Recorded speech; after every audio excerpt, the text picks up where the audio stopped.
तो दोस्तों I hope कि आप सब ठीक होंगे और मैं आशा करता हूँ कि आप जल्द से जल्द ठीक हो जाएंगे। तो दोस्तों आज की इस वीडियो में हम सबसे ज़्यादा इम्पोर्टेंट टॉपिक के ऊपर बात करने वाले हैं, जो कि मैं आप लोगों को बता दूँ बहुत कम एज की बेबी गर्ल है, उसे ये सारी प्रॉब्लम्स हुई। और आप लोगों को मैं इस वीडियो में बहुत सारी चीज़ें बताऊंगा जिससे आप लोगों को मोटिवेशन भी मिलेगी, एक सबक भी मिलेगा और आप लोगों को इस चीज़ की अवेयरनेस भी होगी।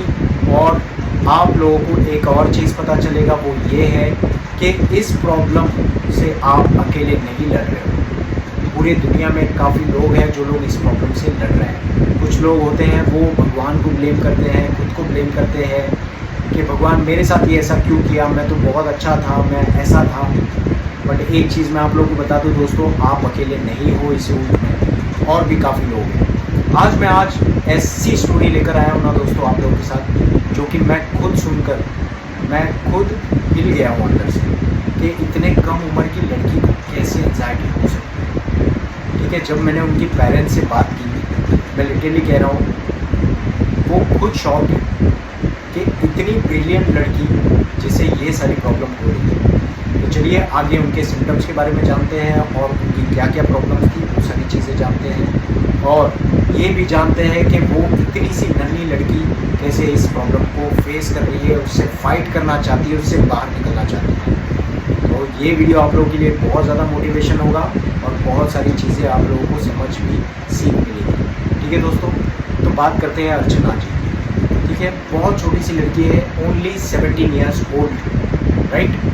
तो मैं आप लोगों को बता दूं दोस्तों, ये बचपन से ही बहुत ब्रिलियंट रह चुकी है। उनके मॉम डैड ने जब मुझे बताया, बहुत ज़्यादा ब्रिलियंट रह चुकी है। मतलब वो 4th में, 5th में, 6th में, 7th में, हर चीज़ में मतलब उन्होंने 90 प्लस ही निकाले, 90 प्लस ही स्कोर किया है। अंडरस्टैंड, मतलब जैसे ही उन्हें एंजाइटी, लास्ट ईयर में उन्हें एक्चुअली एंजाइटी, ठीक है, बहुत छोटी सी लड़की है दोस्तों, उसे लास्ट ईयर एंजाइटी स्टार्ट हुई है इतने कम उम्र में। जो कि मैंने देख रहा हूँ मैं आजकल कि जब मैं वाईटी स्टूडियो भी ओपन करता हूँ मेरे यूट्यूब से, जब मैं किसी कमेंट का रिप्लाई करना चाहता हूँ तब मैं देखता हूँ कि 17, 18, 15, 14 ईयर्स के बच्चे भी वीडियोस देख रहे हैं। अंडरस्टैंड, ये बहुत ज़्यादा डिफ़िकल्टी हो रही है लोगों को। तो अर्चना जी की बात ऐसी है कि ये बहुत ज़्यादा टॉपर थी, बहुत ज़्यादा ब्रिलियंट लड़की थी, और ये मैं आप लोगों को बता दूं ना कि हर एग्ज़ाम में ये टॉप करती थी। बट जैसे ही इन्हें ये सारी प्रॉब्लम हुई, स्टार्टिंग उनकी ऐसी थी कि मतलब उनको चक्कर आया, वो अनकॉन्शियस हुई और वो स्कूल में ही थी। ठीक है, उनके प्रिंसिपल ने उन्हें हॉस्पिटल लेकर गए, सब कुछ कराया, and when she come very normal, तो उनके स्कूल वालों ने उन्हें घर भेज दिया। जब घर पे आ गई वो, तो सब कुछ नॉर्मल था, सब कुछ ठीक था। बट अगले दिन सुबह जैसे ही वो स्कूल जाने के लिए तैयार हो रही थी, उसके सारे मतलब बॉडी ऑटोमेटिकली कांपने लग गए थे और पसीने आ रहे थे, और वो बहुत अंदर से डरी हुई थी कि उसे कुछ हो जाएगा। वो अपने मॉम डैड को बोल रही थी बेचारी अर्चना कि मॉम मुझे कुछ होने वाला है, मुझे कुछ अजीब सा लग रहा है, मुझे कुछ समझ नहीं आ रहा कि मेरे साथ क्या हो रहा है। समझ रहे हो, इतनी सी कम एज की लड़की को आप लोगों को ये समझना है दोस्तों कि इतनी कम एज की लड़की इतने प्रॉब्लम्स को फेस कर रही है। आप तो समझदार हो, आप बहुत बड़े हो, आप ये सारी प्रॉब्लम को फेस कर सकते हो, उससे लड़ सकते हो, लेकिन उस बेचारी लड़की को नेगेटिव थॉट्स भी आ रहे हैं। अब आप ये सोचिए कि इतने कम उम्र की लड़की को नेगेटिव थॉट्स कैसे आ सकता है। समझ रहे हो, क्या चीज़ का नेगेटिव थॉट्स आ सकता है।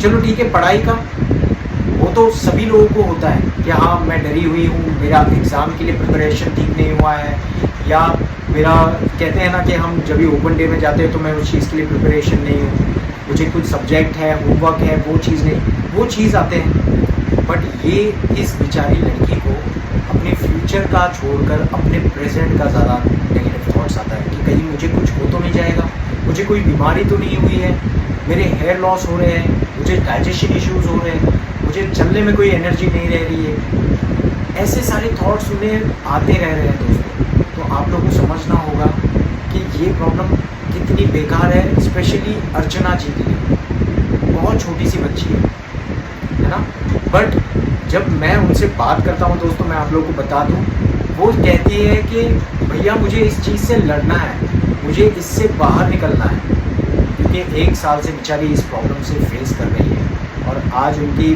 डे बाय डे उनकी ग्रेडेंस भी धीरे धीरे नीचे गिरती जा रही है। समझ रहे हो? तो ये चीज़ बहुत ज़्यादा डिफ़िकल्टीज हो रही है दोस्तों। तो मैं ये बस इतना आप लोगों को कहना चाहता हूँ कि जब इतनी छोटी सी लड़की लड़ना चाहती है, निकलना चाहती है इससे बाहर, तो आप तो बड़े हो यार, आप सभी लोग बहुत समझदार हो, आप खुद के डिसीजंस ले सकते हो, बट उस बेचारी का कैसे वो खुद से फाइट कर रही है, कुछ हमें उससे सीखने को मिलता है दोस्तों। समझ रहे हो? जब इतनी छोटी सी लड़की अपने प्रॉब्लम से लड़कर बाहर निकलना चाहती है, समझ रहे हो ये कितनी बड़ी बात है। तो आप लोगों को भी वैसे ही करना होगा दोस्तों। आप लोगों को अर्चना को देखकर आगे बढ़ना होगा, ये सोचना होगा कि इतनी छोटी सी लड़की रहकर वो इस प्रॉब्लम को फेस कर रही है। और ऐसा नहीं है दोस्तों कि सिर्फ नेगेटिव थॉट्स हैं, उसे anxiety, depression, negative thoughts, hair loss हो रहे हैं, बॉडी ऑटोमेटिकली शिवरिंग कर रही है, अनरियल चीज़ें लग रही हैं उसे, वो कंपेयर भी कर रही है कि मेरे सारे दोस्त अच्छे से हैं, मुझे क्या प्रॉब्लम हो गया है सडन, है ना। नेगेटिव थॉट्स आ रहे हैं, ऑटोमेटिकली बॉडी उनकी शेक कर रही है, डाइजेशन इश्यूज हो रहा है, फ्रीक्वेंटली उन्हें टॉयलेट जाना पड़ रहा है, ब्लरी विजन हो रहा है, हार्ट बीट कई बारी फास्ट हो जा रहा है। तो ये सारी प्रॉब्लम्स आप लोगों को भी है, मैं समझ रहा हूँ, बट लेकिन आप लोगों की एज देखिए और अर्चना जी की एज देखिए, बहुत एज डिफरेंस है दोस्तों, ठीक है ना। तो आप लोगों को लड़ना ही होगा और लड़ोगे तो ही इससे बाहर निकलोगे दोस्तों, which is very clear to you all. समझ रहे हो? आप लड़ोगे तो इस चीज़ से बाहर निकलोगे, अगर आप इससे डरोगे तो इस प्रॉब्लम को आप 5-5 साल 10-10 साल इसी प्रॉब्लम में फंसे रह जाओगे, ठीक है। ये मेरी खुद पर्सनल एक्सपीरियंस भी है, ऐसा नहीं है कि मैं अर्चना जी का बोल रहा हूँ, ये मेरी खुद पर्सनल एक्सपीरियंस है, ठीक है। आप लोग को ये समझना है कि इस प्रॉब्लम से निकलना है तो आपको, हाँ, और काफ़ी लोगों ने मैंने जैसे कि बताया रूट कॉज पे काम करना होगा, बट रूट कॉज होता क्या है दोस्तों? रूट कॉज होता ये है कि अब मान लो एक बहुत बड़ा पेड़ है, वो पेड़ एक इंसान है और उस पेड़ में बहुत सारे पत्ते होते हैं जो उस पेड़ की प्रॉब्लम है।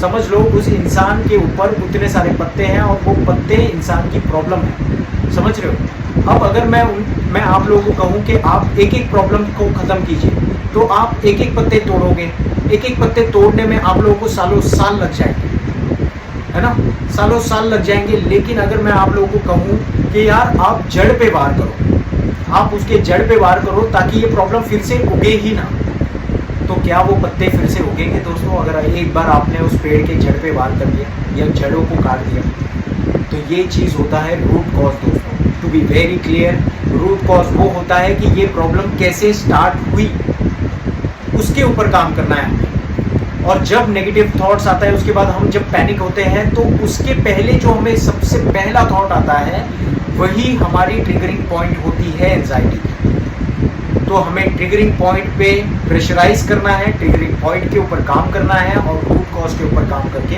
हमें इससे बाहर निकलना है। तो आई होप दोस्तों कि आप लोगों को समझ आया होगा कि जब इतनी छोटी सी लड़की लड़कर बाहर निकलना चाहती है तो आप लोग भी क्यों नहीं, है ना दोस्तों।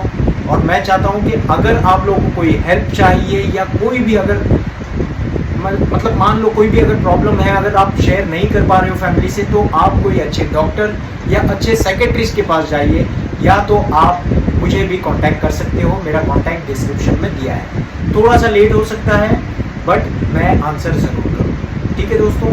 तो अपना ध्यान रखिए, सुरक्षित रहिए और हमेशा पॉजिटिव रहिए। अगर कोई डाउट है या कुछ पूछना चाहते हो तो मुझे कमेंट में ज़रूर पूछ लेना, ठीक है। मैं कमेंट के आंसर्स देता रहता हूँ। Thank you so much for watching this video दोस्तों। अपना ध्यान रखिए, सुरक्षित रहिए और हमेशा पॉजिटिव रहिए। Thank you so much.